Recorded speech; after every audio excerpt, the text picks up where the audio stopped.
everyone, this is Courtney with Scraps KC, and today I'm going to be showing you how to make felt roses. So we have partnered with Girl Scouts to be making red felt roses for a COVID memorial art piece, and we're really excited to be doing that through the month of February. I'm going to show you the whole process. If you're getting a kit with us, some of these steps will already be done, and I'll talk about those as we go. But if you're getting materials on your own, I just wanted to show you how we're doing it.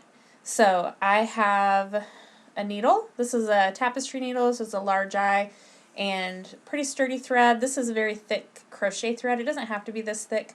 I would recommend something that's maybe polyester that will stand up to the weather, and then some felt. So for this project we are making red roses. Here's one that I've made already, but for the purposes of showing you, I'm going to use this light colored felt and this dark red thread just so you can see what I'm doing a little bit better.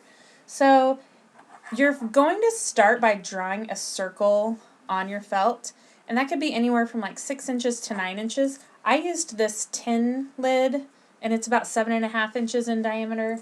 And so we're going to cut that out. I used a Sharpie, and I'm going to cut inside the line so that my Sharpie isn't on the finished product. So I'm going to just cut that out.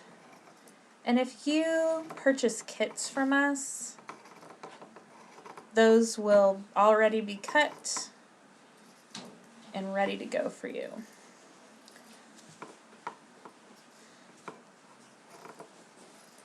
So I'm just going to cut again right on the inside of my marker line.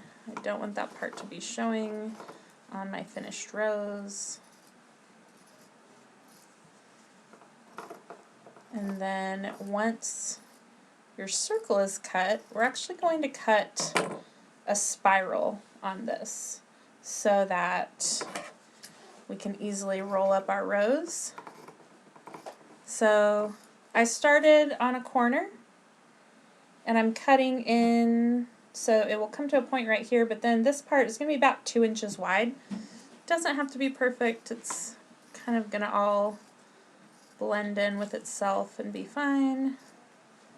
And then when you get to the center of your spiral, we're going to want to leave a little circle of fabric so that we can cover up the base of our rose and make it look nice and clean at the end.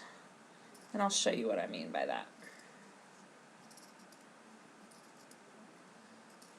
Fabric scissors are the best if you're going to be cutting out a lot of these. These scissors are a little bit dull and it's a little hard. So this is what your spiral will look like. If I were to put this all back together, you would be able to see how I'd cut it. And then here's that circle at the center of the spiral. We're going to leave that because we'll use that to cover the base of our rose. So I have my needle already threaded, and I left a nice long tail there so it doesn't come loose, and I did a triple knot on this end and I trimmed it really close. So to start, I'm going to start with the pointy edge of our spiral, the outside part, and I'm just going to wrap this. The curved part is going to be my outside petals, and the part that I cut is going to be the base of our rose. And that part we want to keep relatively flat. It will help when they're assembling all of the roses and help keep everything nice and neat. And so I'm just going to roll this in on itself 4 or 5 times before I even do a stitch. And so you can kind of see the little bud to my rose forming. And then I'm keeping this end really flat. And once I've got that wrapped around itself 4 or 5 times, I'm just going to put 1 stitch through it, maybe 2, depending on how thin your felt is. And I'm going about 1/8 to 1/4 of an inch from that flat edge. And I'm going to just pull my needle through and make sure that the knot catches. I've got a little knot in my thread here. I'm going to loosen out before I tighten it up too much and it creates a problem for me.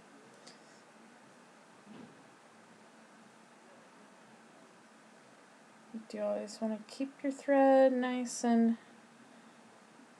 smooth and even. Goodness. Okay. So I've got that pulled through, and I'm actually going to go ahead and do another stitch, sort of the opposite direction. And as I stitch, I'm going to keep my stitches down here towards the flat end. So down in this direction, you can see where my stitch is. It's about 1/8 of an inch from the flat base of the rose. And then when I'm rolling, I'm going to keep my thread to my left so it's out of the way and doesn't get rolled up in my felt. And I'll just keep rolling and keeping this flat base over here. So I'm going to roll 3 or 4 more times around, and then I'll go ahead and put in some more stitches. And so I'm really just going from the center of the rose, and I'm going to go out in 4 directions. So I'm going to go through the center and come out the top, and I'll go back to the center and come out the left side and kind of just work like a clock. If I were going to go to 12, 3, 6, and 9 o'clock, and I'm making sure I'm getting through all the layers of felt so you can see where my stitches are. And I went in through the middle, and I'm coming out the edge here, like I said, about 1/8 to 1/4 of an inch above the base.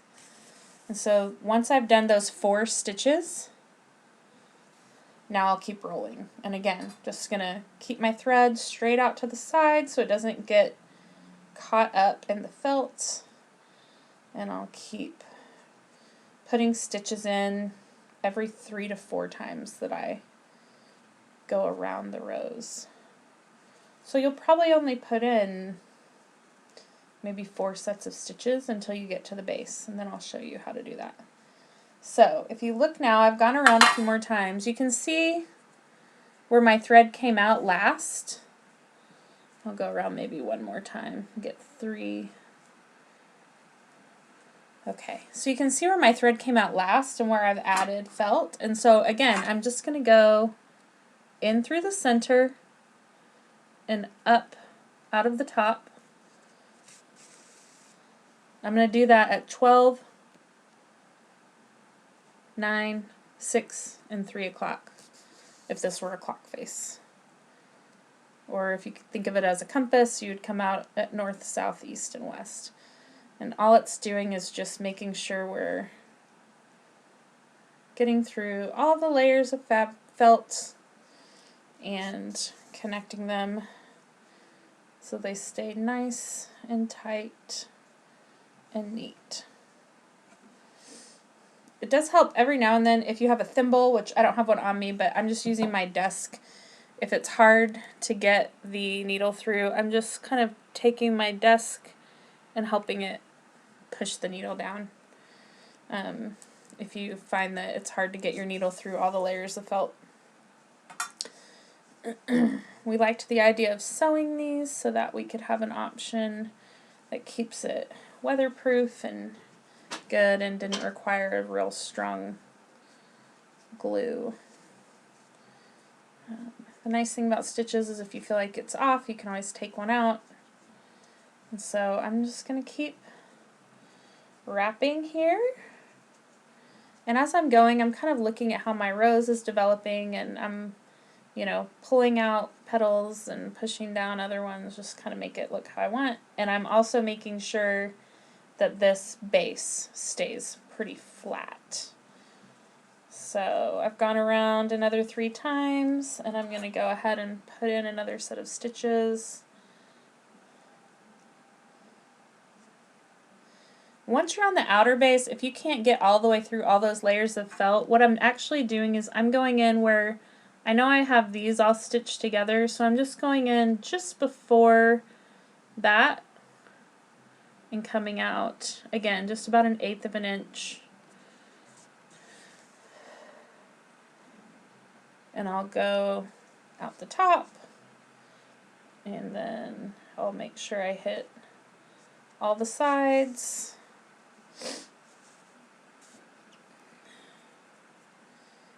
And when you're doing this on red felt with red thread, it's not very noticeable, but you can see all the places that I've stitched because I'm using a contrasting thread to help you be able to see what I'm doing.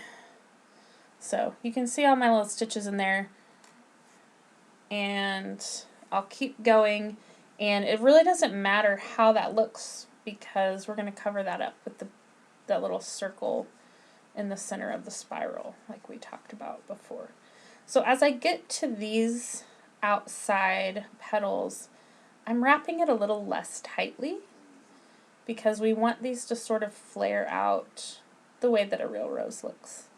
And so I'm going to wrap this all the way until I get to my little flap, and I put another set of stitches in to make sure all of these layers of felt are stitched in, connected well.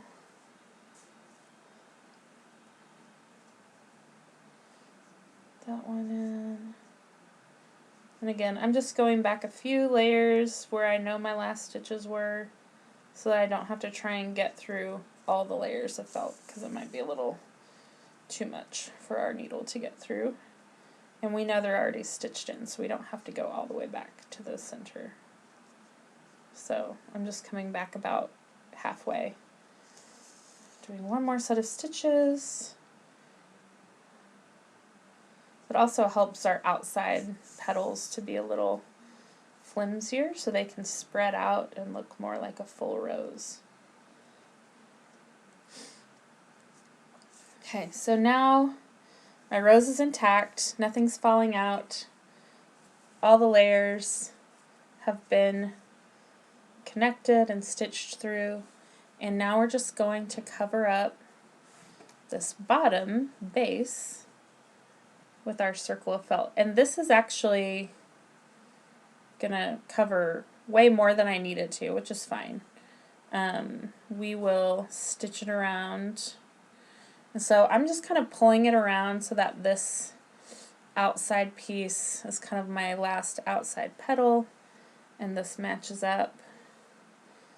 And then I'm going to take my thread, and I'm feeling for the base of the rose, and I'm just going to sort of whip stitch it closed. And so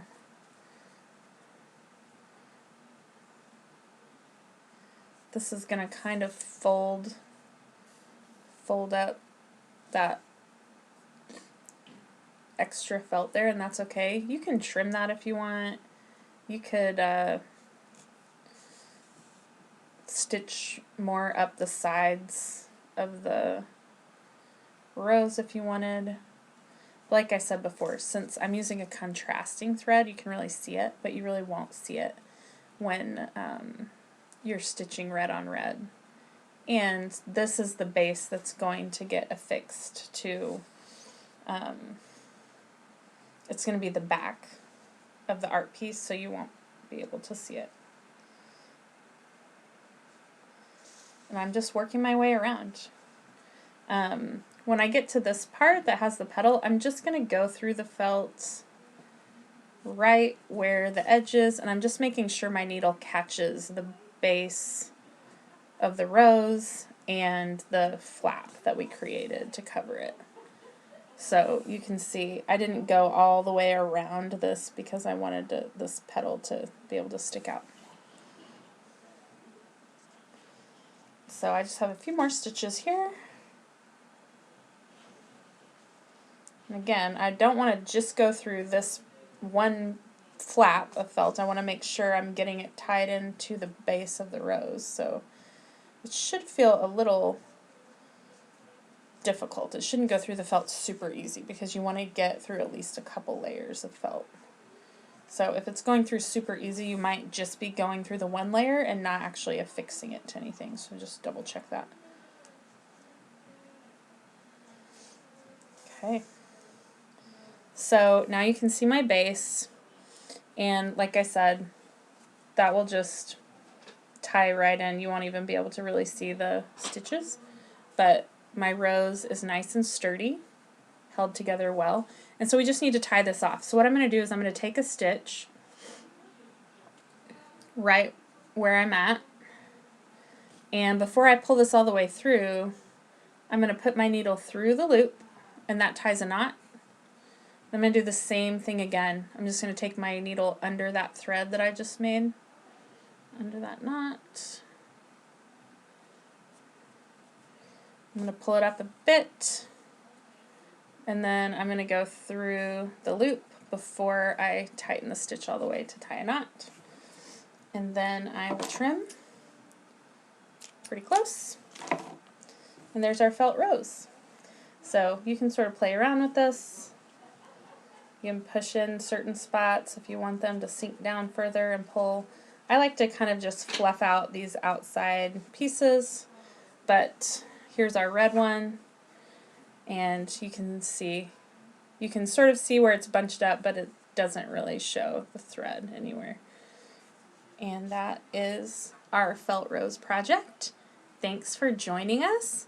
And if you have kits from us, then we just need those roses back by February 21st so that we can get them to the Girl Scout Council and they can be part of Missouri's statewide art piece. Thanks, guys.